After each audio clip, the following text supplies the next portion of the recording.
Okay, so welcome everyone to our session today. For any of you joining our community for the first time, um, a warm welcome from my heart and on behalf of our community. We meet every month, and our focus this year is the year of transformation. So I'm Steve Sankar, transformational life coach, and I am your host for this really important session today. Before we get into the session, I'd just like to share our usual housekeeping. And while I think it's not necessary, it is important that we do it for anyone who's new and joining our community. So just some helpful guidance to enjoy the session. Please keep your mic muted unless I invite you to share. You will notice that you are unable to unmute your mic right now, and I have done that. And it's really so we're not interrupted during the session. Sometimes people might unmute their mic unknowingly, and it disrupts and it distracts us. Please, as we go along, write your questions and comments in the chat. And just write them as you feel to write them. Don't wait till the end. Just write them. Put any comments. I do pick them up as we go along. I invited everyone to bring a notepad and a pen to take some notes. And this is for use in the session and for future reference. And, please listen. I invite you to listen with an open heart and an open mind that is willing to learn. Your lived experience, your life's experience, is incredibly valuable. And, this space is where we share ideas and thoughts. So you can consider them simply for considering and see how you could take them on or not take them into your life. The aim is to build up our mindset and facilitate transformation and growth for each of us, not just you, but also for me. So, I bring to my practice 20 years of leadership experience. I'm a certified professional coach, so I've trained, I've studied, and I have experience with coaching, and I have expertise in mindset change and transformation. And what this does for anyone is that as our mindset grows and changes, we are able to overcome our life's challenges and create success, create a fulfilling life. And it's not I don't have what I would consider a successful life and a fulfilling life. Each of us, we have our own idea of what we want, and what we want has value and it has meaning. So I never tell anyone what happiness should look like for them. Everyone already knows that. Sometimes I would have to help you discover what that means for you. All right? But each of us, we deserve a life of fulfillment, a life of peace, and a life of happiness. Right now, many people are stuck in what is considered survival mode, just pushing on one thing to the next, one thing to the next. And to me, survival mode in life is rock bottom. It's rock bottom. It's not where we belong, and it certainly isn't what we were created for. The objectives in today's session are, to consider what the impact of relationships are on our life experience, what healthy relationships look like. And there are many, many, many factors that would create a healthy relationship and different types of relationships. But there are some basic ones, and we will look at some of them. And we'll also consider some simple ways to improve relationships, including the one with ourselves. Relationships are a necessary part of life. And they're not just romantic relationships. That's just one. That's just one. You know, since I was young, I always heard that, friends are like flowers in the garden of life. And I've always been quite fortunate to have many friends. Um, where when I was in my 20s and even in my 30s, I would say that I needed all my fingers and all my toes, and I do have 10 toes, to count my friends and somebody else's hand, right? And while that has been my life experience, I've heard many people say that, no, no, don't have friends. That's bad. That's horrible. All people do is they hurt you, they abuse you, and everyone's life is different. But friendships and romantic relationships, that's just two types. We have relationships with family, with friends, co-workers, with our community. We have relationships with nature, with our garden, if we have a garden, with our pets, or you name it. There are so many relationships that we have, and it is a necessary part of life. Um, Having healthy relationships improve the quality of life. It helps create a fulfilling and a meaningful life. And, as we look at these relationships, you know, the relationship with the self really impacts on our relationship with others. And let's go through and let's explore some concepts about our relationships. And, you know, having a fulfilling life is one of the most important things about life. I mean, what is life meant to be? Is it a hustle? Maybe we've heard the term that life is a rat race and it's the survival of the fittest. But is that what really life is about? No, no, no. I want to push back on that and say life is meant to be peaceful, happy, fulfilling, joyful. When you think about a fulfilling life, who's in that picture? In that picture of your fulfilling life. Think of the people.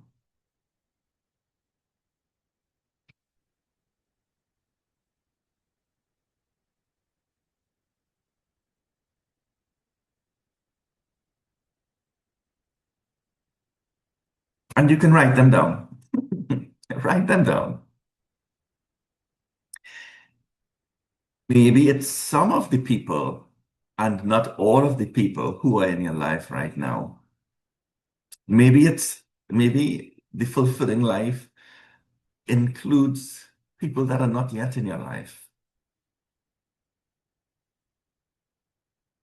An example would be if a fulfilling life for me reflects a life where there is fitness and going to the gym because I want to build a fit, healthy body, then a fulfilling life might include a personal trainer.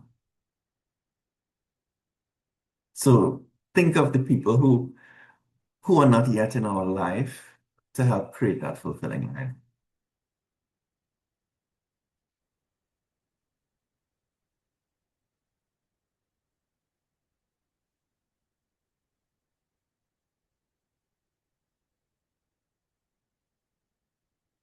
Humans are wired for connection. Isolation increases stress and emotional fatigue. There are many people who exist on their own. And it is not a fulfilling life. There is loneliness. I mean, loneliness isn't linked to people in your life because you can have a lot of people and feel lonely. But that isolation doesn't help us. And the quality of the relationships that we have, it matters more than the quantity of the relationships. You can have one fantastic, healthy relationship, and your life can feel so fulfilled versus somebody who has 10 relationships that are not really valuable. Have you ever accomplished anything significant in your life but had no one to share that with?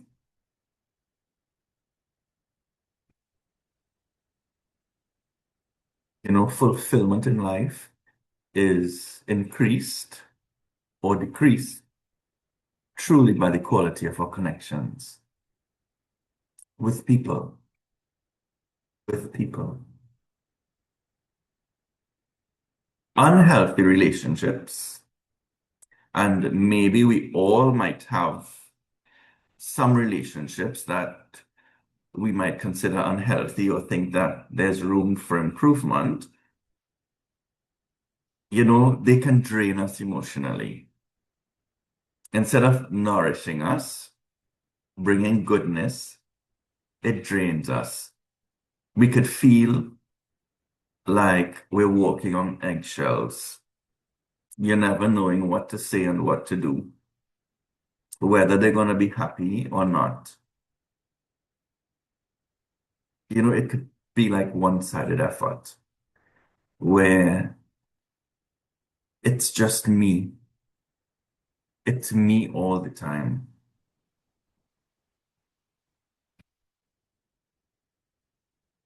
You know, one-sided relationships can be very common, and we don't really recognize it until maybe the end. Some people could have one-sided relationships for their whole life with a spouse. You know, and it doesn't mean that we can't have one-sided relationships, meaning that I am always the one giving. We do have relationships like that, um, where think of us being charitable. We don't want anything. No.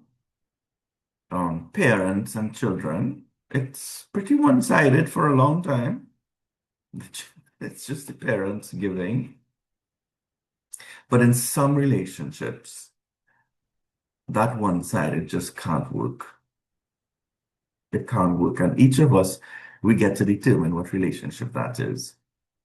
And I will tell you what guides you in knowing the kind of relationship you'll be willing to have one-sided is whether it helps you create a fulfilling life or not. That is subjective. That is very subjective, meaning that it's unique to each of us because we have our own values and we are prepared to give differently depending on circumstances, depending on the person, depending on the relationship. And each of us, we have a right to decide. So I'm not telling you who to decide, who to choose. No, no, no. You have that right. But make sure it adds fulfillment.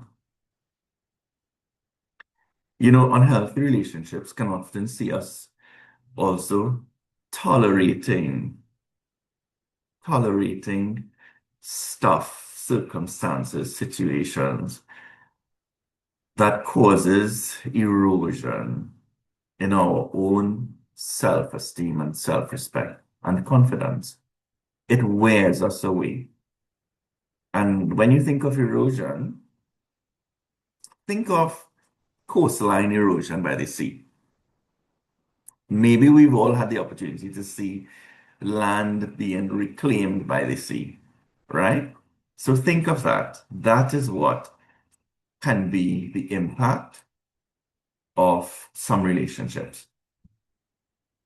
I'd like to share a slide with you for a moment of reflection.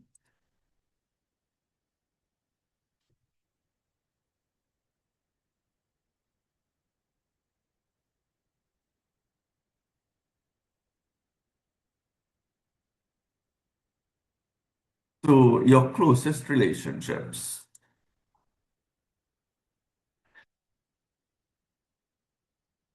Do your closest relationships mostly energize you or exhaust you? So, think of the people you spend the most time with, or think of the people who mean the most to you. Do they energize you or do they exhaust you?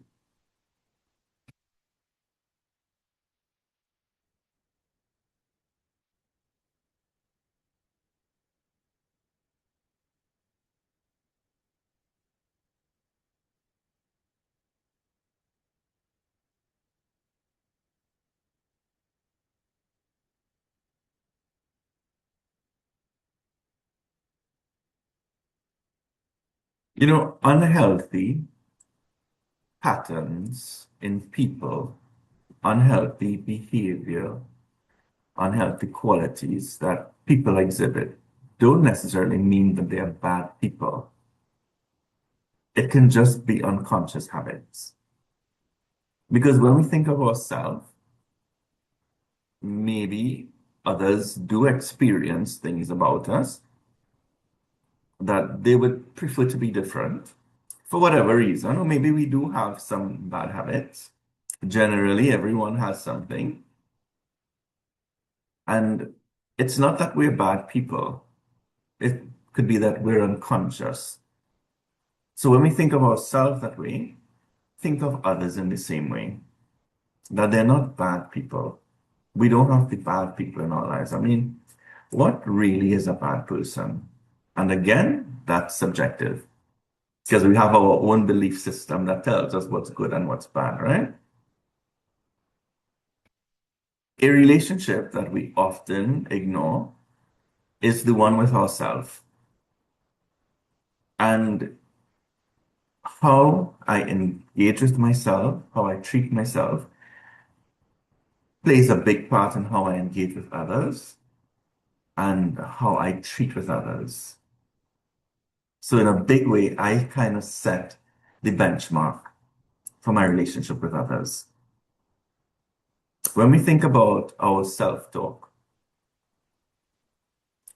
there's a constant commentary that's happening in our minds. We may not see it as talking to ourselves, but we interpret and we give meaning and we have opinions, and it all happens in here very quietly.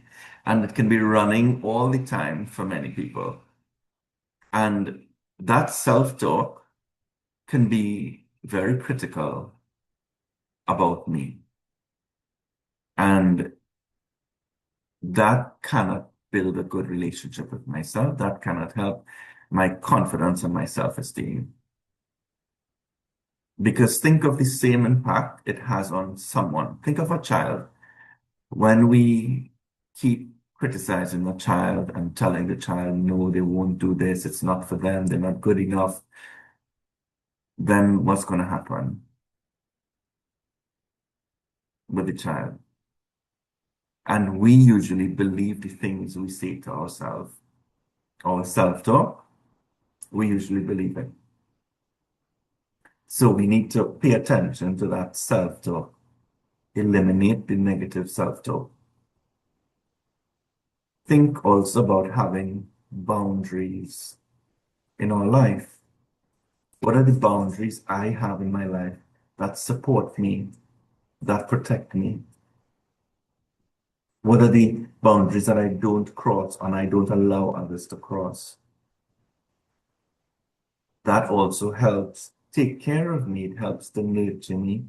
It helps to nourish me as life goes along. People pleasing and overgiving does not help me. It doesn't help me. So Am I a people pleaser at my expense? Because that's when it's a problem, when it comes at my expense. And, you know, my own self-worth, my confidence, the way I see myself, the respect that I show to myself impacts on the relationship quality with others. The relationship with me sets the standard for relationships with others. So, you know, when I was younger, I had um, really, really poor self-esteem, really, really poor self-esteem, and low confidence, even though it never appeared that way to others. People always thought I was full of confidence and that I was happy. And yes, there was happiness, but there was a lot of insecurity. And that impacted the relationships that I would be in and how those relationships would go. Not only romantic ones, but other ones, friendships, people generally, yeah. Yeah. And when that changed, um, life changed. Life changed. It got really, really, really much better in terms of the people and how relationships add value to our life. And it's an ongoing process. How relationships change.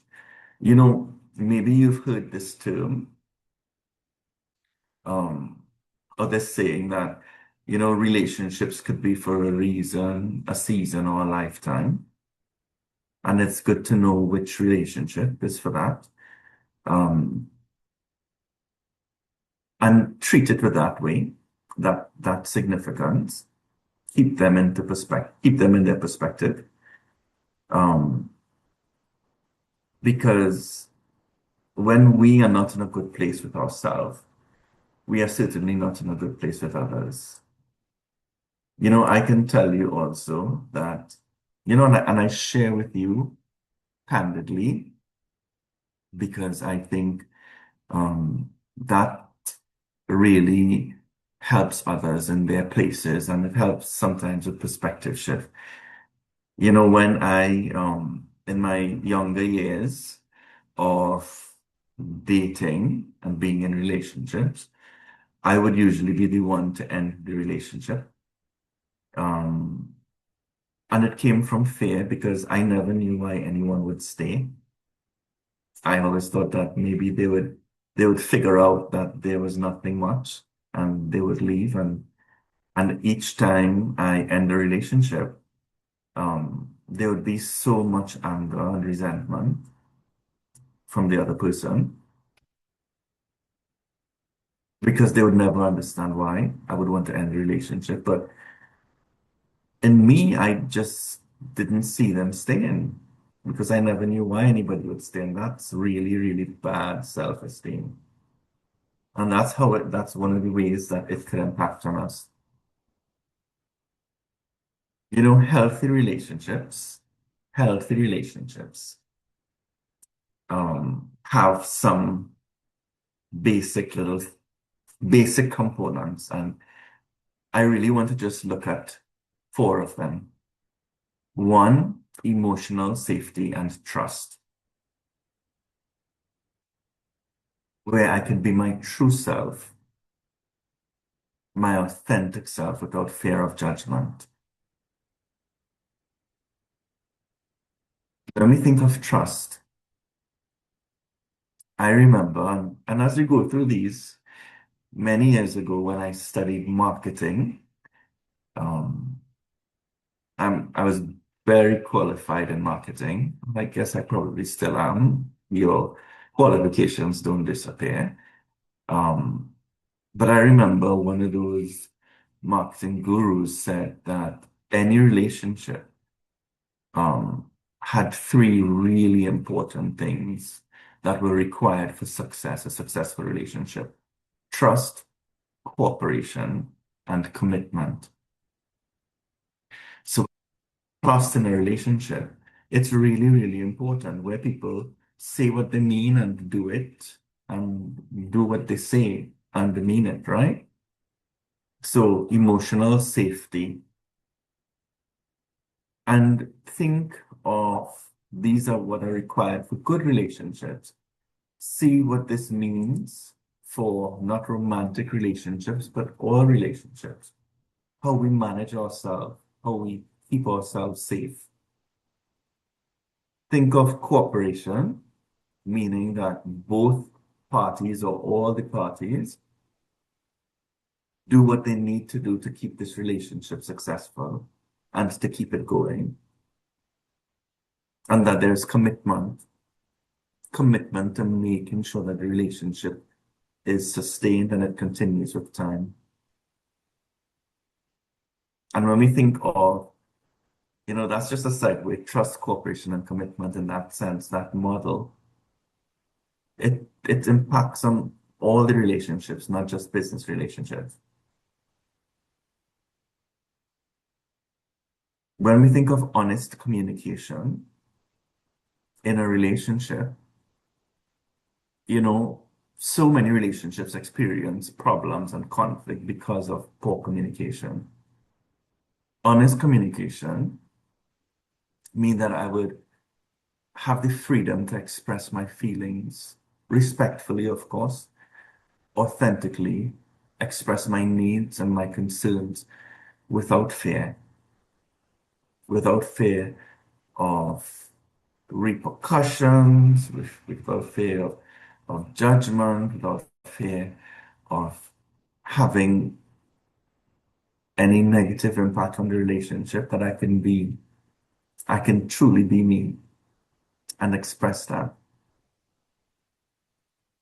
When we think about cooperation in the relationship and giving support, also think about helping each other out and to achieve our own goals, because I don't believe that it's two halves that make a whole. I think you need two whole beings to have a relationship. And two doesn't become one. It's always two. It's always two because you have to be authentic and you have to honor yourself and be you.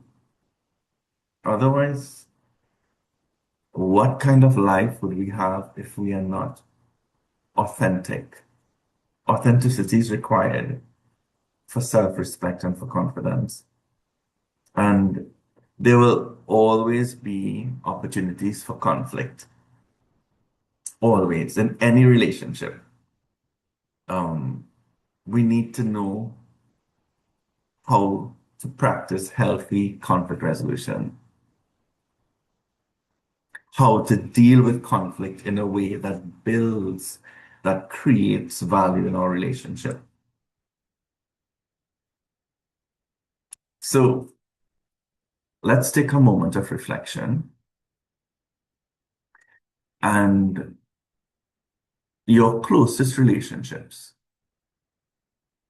Think about how healthy your closest relationships are and rate them. So maybe think of three relationships because we don't have much time. Think of your three closest relationships, and rate them from 1 to 10, 1 being the least and 10 being the most.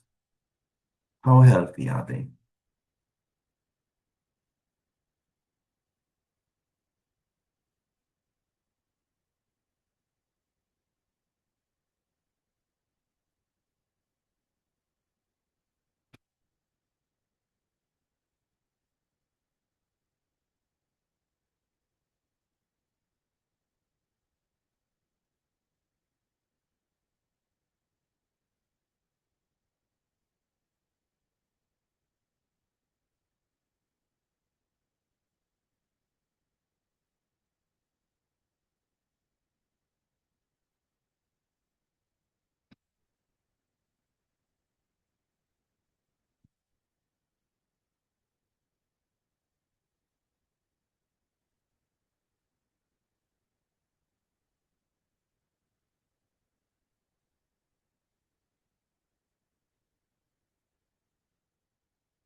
So I'd like to share with you now some small shifts we can make to improve our relationships. The first one is that we express appreciation and gratitude more often. Gratitude toward the person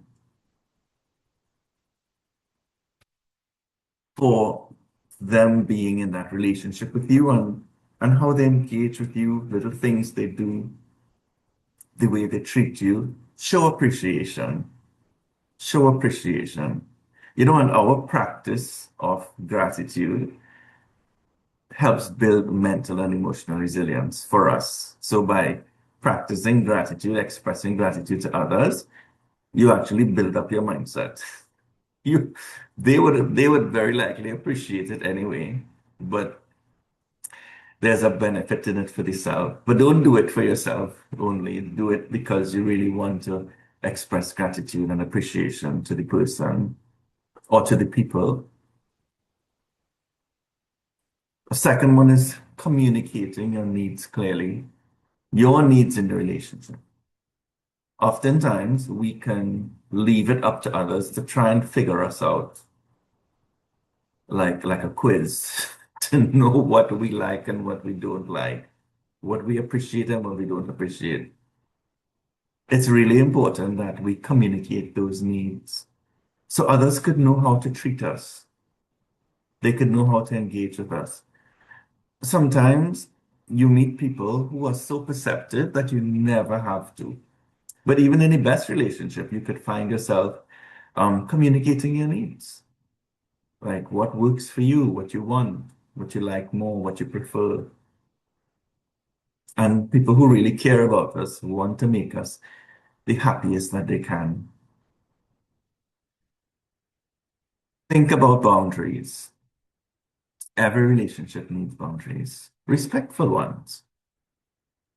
And boundaries are invisible lines that we draw to support, to sustain, um, to allow for goodness, to protect. So think about boundaries, implementing boundaries in our relationships. Maybe it's the way um, people engage with us.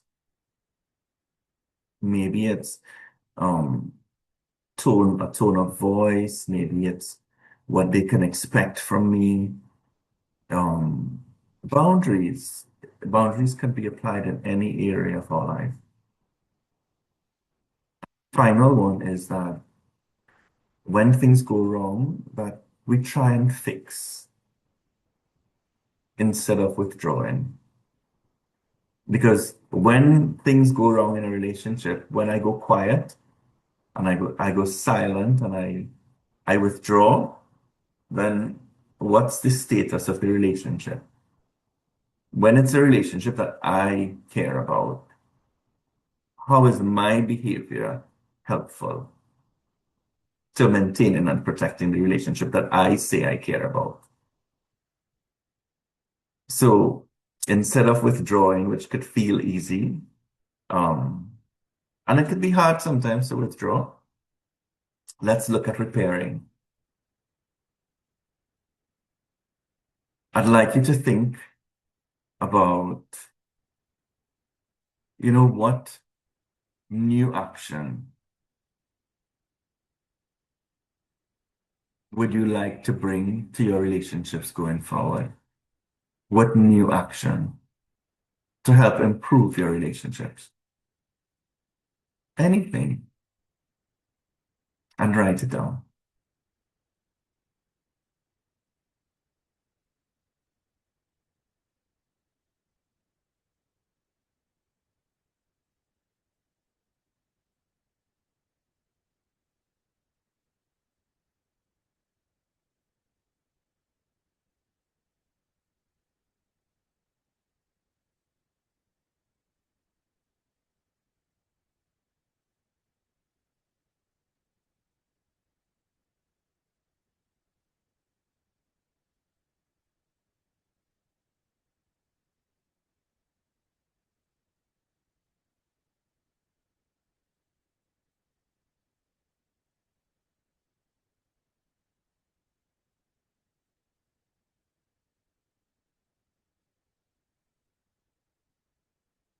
and consider what new action you'd like to take when it comes to your relationship with you,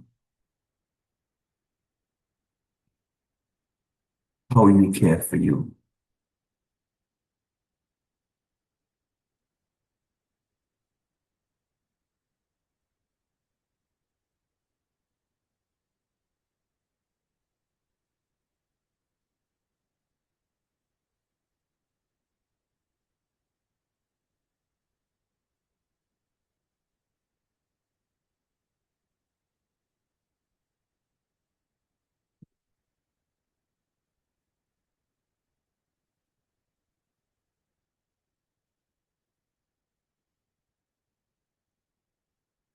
You know, those relationships you were considering earlier, just think about it. If those relationships improved by 10%, the quality of those relationships, how different would your life feel?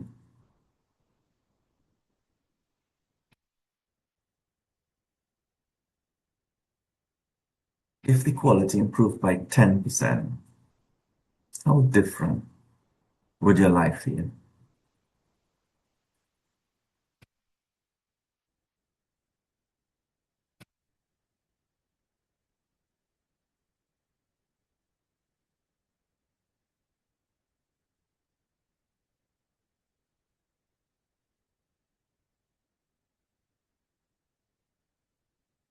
So, this brings us to the end of our time together today.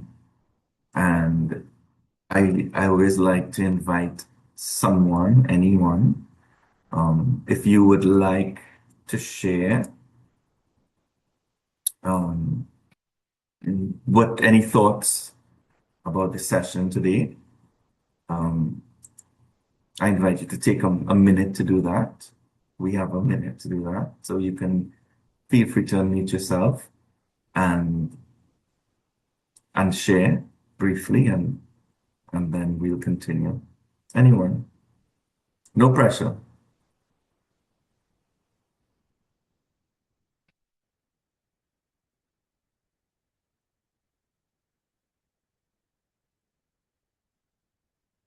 Okay, so let's continue. I'd like to leave with you a thought. So it's a quote by an absolutely remarkable woman. Her name is Brene Brown. Maybe some of you know of Brene, so I'd like to leave this thought. Thank you so much for joining our session today and let you know that your relationships could be anything you want them to be.